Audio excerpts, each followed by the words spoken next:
Primera de Corintios capítulo 2, versículo 6. Sin embargo, hablamos sabiduría entre los que han alcanzado madurez, y sabiduría no de este siglo, ni de los príncipes de este siglo que perecen.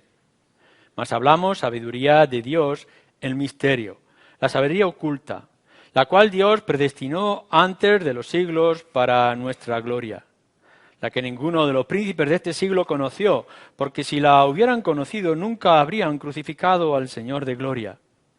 Antes bien, como está escrito, cosa que ojo no vio, ni oído oyó, ni ha subido en corazón de hombre, son las que Dios ha preparado para los que le aman. Pero Dios nos las reveló a nosotros por el Espíritu, porque el Espíritu todo lo escudriña, aun lo profundo de Dios.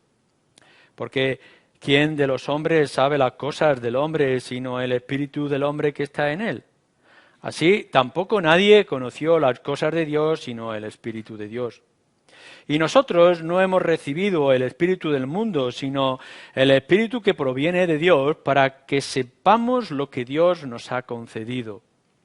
Lo cual también hablamos, no con palabras enseñadas por sabiduría humana, sino con las que enseña el Espíritu, acomodando lo espiritual a lo espiritual. Pero el hombre natural no percibe las cosas que son del Espíritu de Dios, porque para él son locura y no las puede entender, porque se han de discernir espiritualmente. En cambio, el espiritual juzga todas las cosas, pero él no es juzgado de nadie, porque ¿quién conoció la mente del Señor? ¿Quién le instruirá? Mas nosotros tenemos la mente de Cristo. Lo que vamos a mirar en esta mañana es algo esencial en lo que es para nuestra vida cristiana y, por tanto, también para la vida de iglesia o lo que nos hace ser iglesia. Así que nuestro tema será del espíritu del hombre al hombre espiritual. ¿Qué es lo que decimos del espíritu del hombre que nos lleva al hombre espiritual que debemos de buscar? Cuando hablamos de hombre, hablamos como título o sentido genérico del ser humano, hombre y mujer. Es importante que veamos desde el principio, de la base. Seguramente todos nosotros somos conscientes de esto que voy a decir, pero es importante que lo entendamos para el desarrollo que debemos de hacer. Lo primero que decimos, que tenemos que ver, es que toda persona tiene espíritu. Es decir, no es que nosotros seamos espíritu, pero sí es cierto que tenemos espíritu. La Escritura a veces habla de una manera tridimensional, de alguna forma. Cuando en algunos momentos, por ejemplo, si vosotros vais al Antiguo Testamento, en Deuteronomio, cuando habla acerca de amar a Dios, sobre todas las cosas, nos dice que debemos de amarlo con todo el corazón, alma, mente o fuerzas. Algo que después en los evangelios cambia. Unos ponen fuerzas y otros ponen mente en el mismo lugar. Y nos da la sensación de que son 3 partes nuestras, o quizá que sean 4, incluso en otro de los evangelios nos vienen las 4 de ellas: corazón, alma, mente y fuerzas. O Pablo, en una ocasión, también a los tesalonicenses, habla de corazón, alma y espíritu. Eso ha dado muchas veces a pensar de que el ser humano tiene estas 3 partes, o quizá lo podríamos ver en 4 o incluso en 5 partes: corazón, alma, mente, espíritu, fuerzas, etc. Pero Pablo en esta carta, y en la mayoría de las veces en las otras cartas también, siempre o casi siempre habla de mente y espíritu.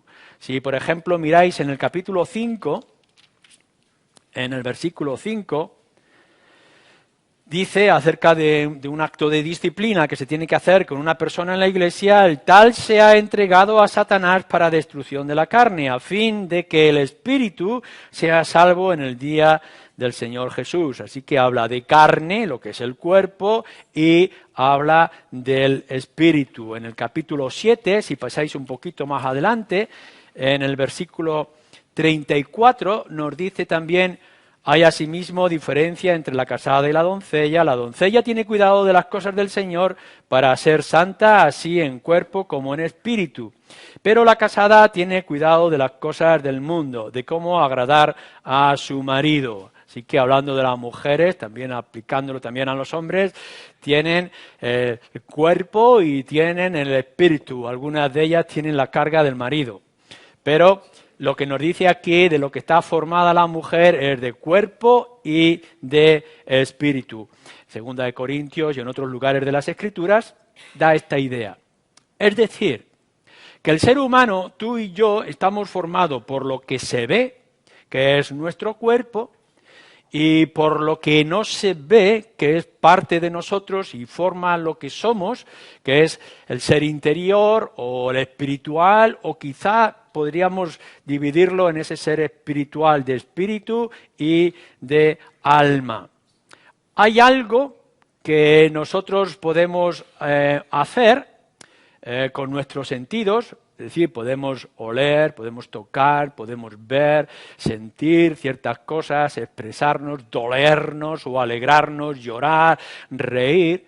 Pero todo eso que nosotros expresamos con nuestro cuerpo ha sido producido, viene desde el interior de cada uno de nosotros. Así que no somos unos meros animales o plantas que se mueven por instinto, sino que hay algo dentro de nosotros que nos hace tomar las decisiones, que nos hace sentir de una manera u otra. Es decir, nuestro espíritu, nuestro ser interior, se expresa a través del cuerpo, de los sentidos, de la mente o de la conciencia. Y tenemos que dar gracias a Dios porque al haber sido creados a la imagen y semejanza de Él, es que podemos considerar que tenemos este espíritu, este ser interior en nosotros, que nos identifica con Él cuando, por ejemplo, creamos. Porque nosotros tenemos capacidad de crear, es decir, de una tela o un papel en blanco a hacer una creación y una obra de arte. O podemos investigar, es decir, no nos conformamos con algo que vemos, sino que preguntamos por qué esto es así, de dónde viene y cómo podemos darle un sentido para nosotros. Y no solamente es que investigamos, sino que además nos levantamos retos. Nuestro ser interior nos está diciendo, si de la nada puedo hacer un dibujo, un edificio, una música extraordinaria, algo que otros animales no pueden hacer, puedo cambiar o modificar aquellas cosas que yo he descubierto, he analizado, puedo alcanzar retos y cimas en mi vida, conquistar intelectualmente o físicamente cosas y a la misma vez puedo disfrutarlas. A veces lo que nos produce es daño porque hemos pensado crear y se nos viene encima y viene por tanto la amargura y la angustia también de nuestro espíritu, pero otras veces y eso buscamos viene el disfrute y viene el gozo y viene la alegría por las cosas que vemos o que hacemos. Entonces estas cosas son asuntos del mundo que por causa de nuestro ser interior, de nuestro espíritu, en este cuerpo que Dios nos ha dado, podemos hacer, formar, disfrutar, tener, etcétera, etcétera. Así que cada uno de vosotros es cuerpo y ser interior. Ser externo que se expresa y ser interno que busca, investiga, lucha, crea, disfruta, etcétera. El problema que se nos presenta cuando hacemos esta lectura y otros muchos pasajes en la palabra de Dios es que nuestro espíritu es muy influenciable. Igual que el espíritu nuestro de cada uno influye en nuestro cuerpo para que tome las acciones y decisiones que quiere, hay cosas a nuestro alrededor que nos influyen. Así que vosotros no sois exactamente individuos independientes de lo que está a vuestro alrededor, sino que es todo lo contrario. El libro de Proverbios nos dice en el capítulo 25, como ciudad sin muros es el espíritu sin rienda. Así que igual que como esa ciudad que está sin defensa, sin protección, sin límites y que toda influencia, daño bueno o malo puede venir sobre ella, así es vuestro espíritu cuando no tiene defensas. Es total y completamente influenciable por lo que hay alrededor. Esto lo ha producido nuestra manera de ser influenciados por todo lo que tenemos en nosotros, de no permanecer en principios firmes y fundamentales, es por causa del pecado. En el momento en que perdimos la protección de parte de Dios por causa del pecado, nos hemos quedado al aire, al descubierto de la influencia de todo lo que está a nuestro alrededor. Y así eres tú, aun cuando no lo creas. Es decir, tu espíritu va a ser afectado, tocado por todo aquello que se encuentra en ti y en tu alrededor. La Escritura, por ejemplo, cuando vosotros leéis en nuestro pasaje, en el versículo 14, nos dice, el hombre natural no percibe las cosas que son del Espíritu. Ese hombre, este ser natural que nos dice, en realidad lo que tiene es una mente que está entenebrecida, es decir, una nube oscura que le cubre para poder ver de una manera clara todo lo que le afecta para bien o para mal, o tiene cauterizada, dice, la conciencia, es decir, que es insensible, igual que cuando ha producido un daño en tu cuerpo y ha perdido la sensibilidad, por mucho que se le pinche y sangre no le duele o no le afecta, así nuestra conciencia está cauterizada y está limitada, no tiene sensibilidad para el bien o para el mal de una manera clara. También nos dice la Escritura que nuestro corazón, tu corazón, está endurecido. El profeta lo pone como si fuera un corazón de piedra.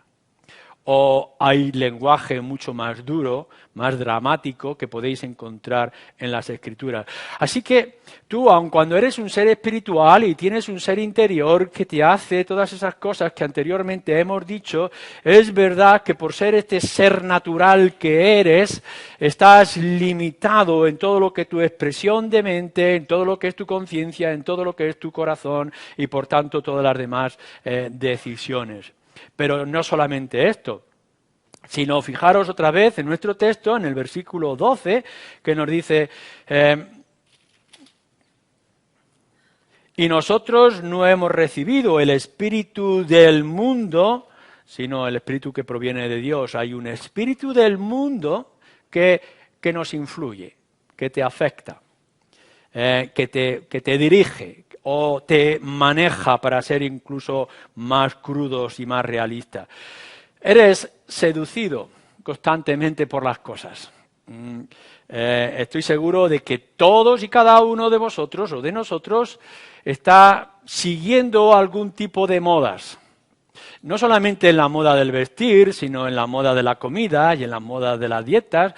Es decir, que de pronto se descubre, antes era a través de las noticias de televisión, ahora lo tenéis por todo Internet, se ha descubierto una nueva dieta. Así que todos caemos en la dieta de las cebollas o la dieta de los limones. O nos ha venido ahora una nueva costumbre de tipos de ejercicio. Antes no era bueno este ejercicio, ahora sí es bueno este ejercicio. Antes eran fatales para nuestra comida comer de esta forma, ahora se ha descubierto que es otra forma. O a la hora de educar a nuestros hijos. ¿Cuántas veces en el pasado se nos decía a nuestros hijos que había que hacer ciertas cosas, de no permitirles que durmieran de lado, boca abajo, no sé qué forma, y ahora de pronto han descubierto otros que es de otra manera? No os preocupéis, esperar unos cuantos meses y seguramente cambiará otra vez esos principios. Estamos siendo afectados por las modas, en todo tipo. Por tanto, también va a venir en la manera de nuestra cultura a través de la televisión. Aparecerá un programa donde miles, millones de personas van allí. No os preocupéis, cuando pase el tiempo ese programa va a decaer y pasará la moda y vendrán otros. O la manera en que nosotros actuamos en la calle, vamos a los bares, etcétera. Todo eso nos está afectando. Todos nosotros estamos siendo influenciados. ¿Y qué diremos de los parloteros en política cuando salen y con su manera de hablar convencen a una gran multitud para luego descubrir que ellos son falsos en lo que están enseñando y que nosotros hemos seguido una neblina? Pero hablaba tan bien, era tan guapo, era tan alto. Todo esto nos está dejando a nosotros en la situación natural. Nuestro espíritu es completamente influenciable en estas cosas materiales o sociales, pero sobre todo también por las espirituales. Y esto nos atrae. Así que nos está diciendo, si esto es lo mejor para ti, yo tengo que seguir este camino y esta dirección, y toda esa música del flautista de Hamelín que nos toca, y nosotros como pobres ratones o niños seguimos esa música sin darnos cuenta de que no es que estamos alcanzando la libertad, sino que nos están llevando allá por donde ellos quieren. No es libertad, sino que es la influencia que el mundo tiene sobre nosotros. Nos han dicho que el placer máximo es este, y nosotros como personas afectadas o esclavizadas por ese pensamiento, buscamos ese placer máximo, pero en realidad ese no es el placer máximo, sino que hay otros que son más extraordinarios, y no nos damos cuenta de que estamos siendo llevados por lo que se piensa o se dice, etcétera, o la actitud de la ética, o de los comportamientos, o de... Bueno, fijaros lo que nos dice nuestro Señor Jesucristo, por ejemplo, en el Evangelio de Lucas, lo podéis ver en los demás evangelios, en Mateo o Marcos, cuando habla de la semilla que es echada, puesta en el campo, alguna cae en el camino, otra cae en la tierra, otra entre piedras o las zarzas, y nos dice que los afanes, placeres y riquezas de este mundo. Así que, ¿quién de nosotros no quiere ser rico? Y cómo ese deseo de alcanzar la riqueza que nos ha impuesto la sociedad. O cómo no nos vamos a afanar por esa posición, por ese objeto que nos dicen, ese anuncio tan extraordinario con mujeres en bikini que te va a hacer feliz.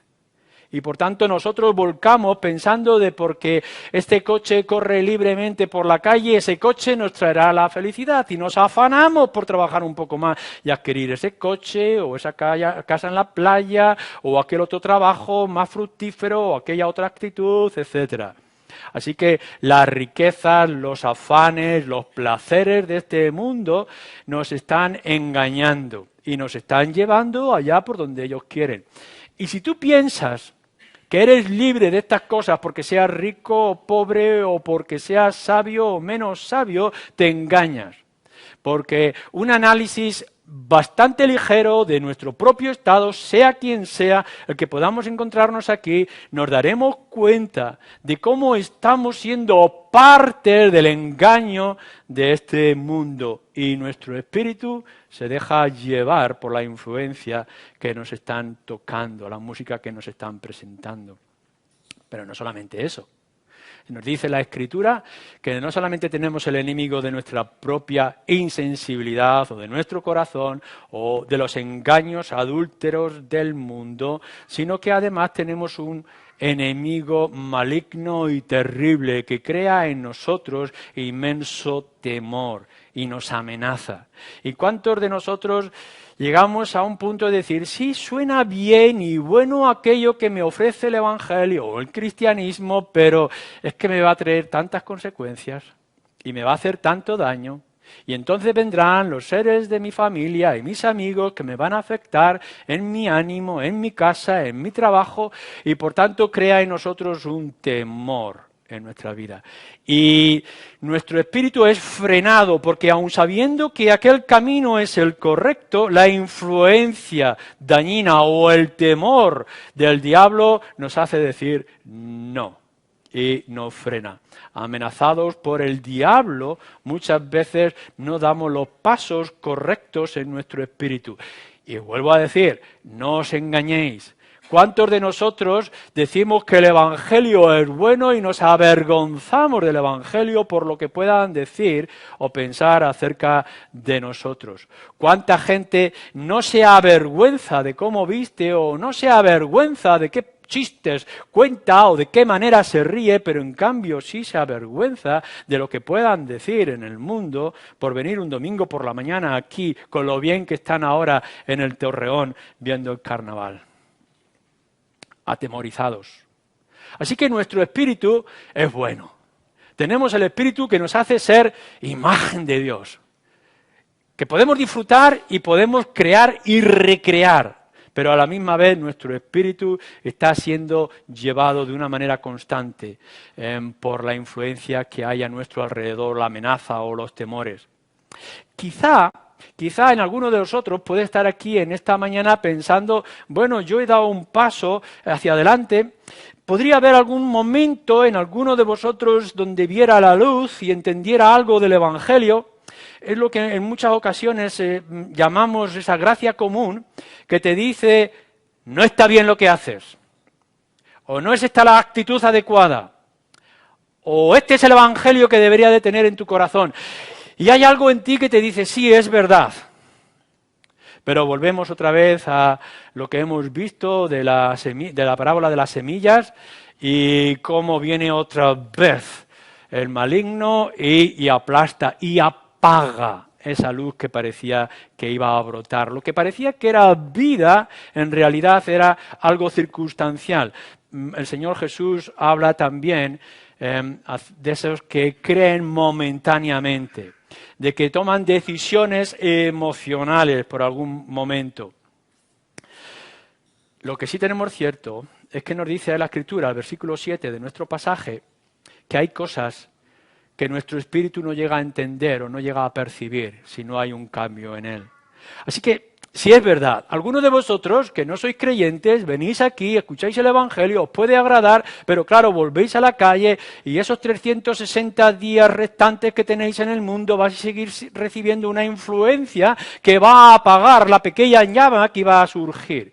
Y que aquellas cosas que os incitaban a la alegría y el gozo van a ser acabados otra vez, o terminados por los afanes de este mundo y las preocupaciones que tenéis a vuestro alrededor.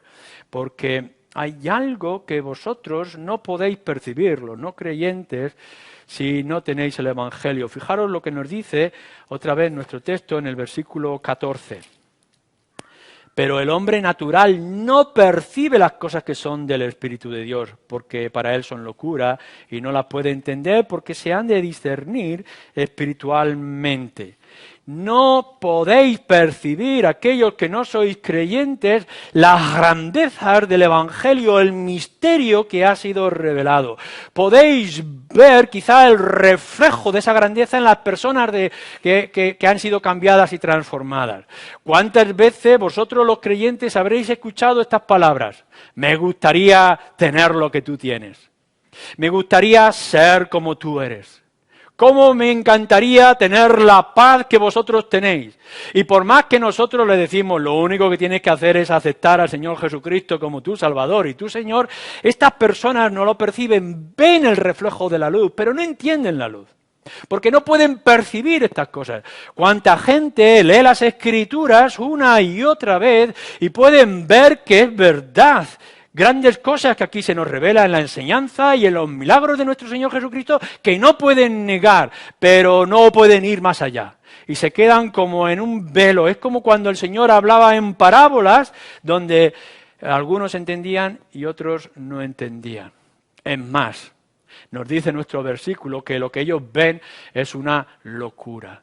No solamente es que no perciben la grandeza del Evangelio, sino que les parece locura. ¿Cómo va a ser esto?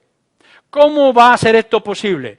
Y nuestro espíritu, el espíritu natural de cada uno de nosotros, lucha en ello. Si es que parece que es cierto, pero ¿cómo va a ser posible? ¿Cuántas veces nosotros hemos anunciado el Evangelio a la gente? Seguramente tú, si eres cristiano de verdad y le has dicho la salvación no es por obras, no es lo que tú puedas hacer, es simplemente por fe en el Señor Jesucristo. Y te han respondido, no puede ser. ¿Cómo va a ser únicamente por fe y no con obras? No lo pueden entender, para ellos esto es locura. ¿Cuántas veces le hemos dicho que la esperanza de entrar en el reino de los cielos y tener la gloria para nosotros no es por el esfuerzo y los rituales religiosos que podamos hacer, sino por la sangre de nuestro Señor Jesucristo que murió en la cruz en nuestro lugar? Y cuando nosotros hablamos que nuestro Dios es satisfecho con la sangre de su Hijo en la cruz para librarnos a nosotros de los pecados, dicen esto es una locura, ¿cómo va a ser esto? ¿Cómo vamos a ser salvos por esta obra sangrienta en la cruz? ¿Cómo vamos a ser salvos únicamente creyendo, confiando en lo que Dios ha dicho?